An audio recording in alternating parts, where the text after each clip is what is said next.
اب دعوت سخن دی جائے ایک ایسے شاعر کو. میں محترم ڈاکٹر طاہر قمر صاحب سے گزارش کروں گا کہ وہ اپنے کلام سے نوازیں.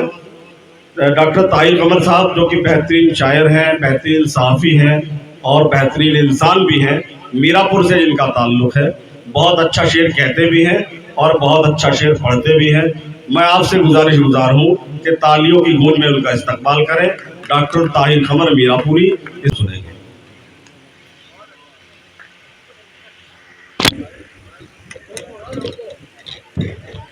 محترم حضرات، 4 مصرے حاضر کرتا ہوں، سماعت کر لیجیے گا. آپ کی نظر کرتا ہوں آپ حضرات کی. عرض کیا ہے کہ اسد فاروقی صاحب کہ جو غیروں پر ہو بھاری اس کو اپنا کاٹ دیتا ہے.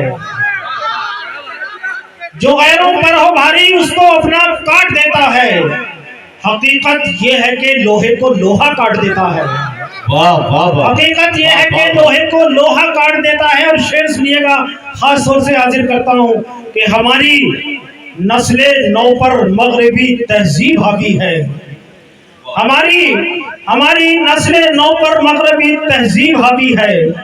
بڑوں کی بات کو چھوٹا سا بچہ کاٹ دیتا ہے. بڑوں کی بات کو چھوٹا سا بچہ کاٹ دیتا ہے. اور آخری 4 مصرے اور حاضر کرتا ہوں، سماعت کر لیں کہ بغض و کینہ حسد ہو دل میں اگر، خاص طور سے سنیے گا کہ بغض و کینہ حسد ہو دل میں اگر، ایسے دل جوڑنے سے کیا ہوگا.